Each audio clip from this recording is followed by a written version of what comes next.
मुरसलीन अनस और अंसा की जिंदगी तबाह करने के पीछे पड़ा हुआ है, लेकिन उसे इस बात का अंदाजा ही नहीं है कि उसके अपने बच्चे उसको धोखा दे रहे हैं। शहरीन, जिस पर मुरसलीन आंखें बंद करके भरोसा करता है, वो उसके पीठ पीछे फहाम से मिलती फिर रही है। और शायान, जिसे मुरसलीन अपना बाजू समझता है, कुछ अरसे तक उसे भी पुलिस अरेस्ट करके ले जाएगी। मुरसलीन अंसा की वजह से काफी ज्यादा परेशान था कि तभी शायान उसके पास आता है और कहता है, अब्बू, अगर ये मामला आपसे हल नहीं हो रहा तो मुझे बताएं, मैं कुछ करता हूँ, ये दोनों इस घर से बाहर होंगे। जिस पर मुरसलीन कहता है कि जो कुछ भी तुम पहले कर चुके हो उसी का नतीजा हम आज भुगत रहे हैं। ना तुम वो वीडियो बनाते और ना ही अनस और अंसा की शादी होती और ना ही अनस अपने घर का आधा हिस्सा उस लड़की के नाम लिखवा देता। अब हमारे हाथ बंधे जा चुके हैं। जिस पर मुरसलीन की बीवी कहती है कि मुरसलीन, आप क्या कहना चाह रहे हैं कि आप अब इस घर का आधा हिस्सा उस लड़की को दे रहे हैं और आपने हार मान ली है। जिस पर मुरसलीन कहता है कि मैंने हार नहीं मानी, लेकिन मैं उस लड़की को बहुत अच्छे से जानता हूँ। वो लड़की जो अनस के लिए जेल की सलाहों तक पहुंच सकती है, वो उसका केस जीतने के लिए किसी भी हद तक जा सकती है, तो वो अपने लिए क्या कुछ नहीं कर सकती।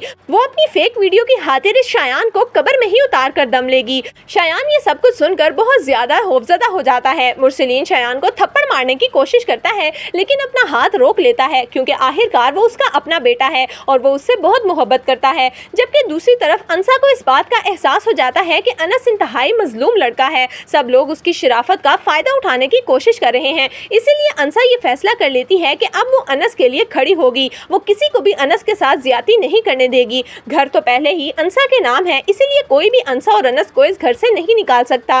अंसा कमरे में आती है तो अनस को कहती है, अनस, क्या तुम्हें जरा सा भी पछतावा नहीं है कि तुमने अपना घर मेरे नाम लगा दिया? जिस पर अनस कहता है, नहीं, मुझे कोई पछतावा नहीं है। तुम्हारे पास घर नहीं था तो अब तुम्हें घर मिल गया है, अब तुम्हें इस घर से कोई नहीं निकाल सकता। जिस पर अंसा मुस्कुराते हुए कहती है कि अगर मैं तुम्हें इस घर से निकाल दूं तो? जिस पर अनस फौरन उठकर कमरे से बाहर जाने लगता है और कहता है कि मैं फिर इस घर को छोड़कर चला जाऊंगा, लेकिन अंसा उसे रोकती है और कहती है, अनस, मैं सिर्फ मजाक कर रही थी। तुम्हारे बगैर इस घर में रहने का मैं सोच भी नहीं सकती। आज जो कुछ भी मेरे पास है वो सिर्फ तुम्हारी वजह से है। अगर तुम मेरा साथ ना देते तो मैं दर बदर की ठोकरें खा रही होती। वादा करो कि तुम मेरा साथ कभी नहीं छोड़ोगे। जिस पर अनस कहता है कि मैं तो मजाक कर रहा था अंसा, मैं तुम्हारा साथ कभी भी नहीं छोड़ूंगा। जब सब लोग तुम्हारे मुखालिफ थे मैं तब भी तुम्हारे साथ खड़ा था। मैं तुम्हारे साथ कोई भी ज्यादती बर्दाश्त नहीं करूंगा। मैं जानता हूँ कि तुम अपने दुश्मन को जरूर पहचान जाओगी। तुम्हें तुम्हारा बदला लेने से कोई नहीं रोक सकता। तुम अंसा जमील हो, एक बाहिम्मत लड़की हो। अंसा जब अनस के मुंह से अपनी ये बातें सुनती है तो वो बहुत ज्यादा मुतासिर हो जाती है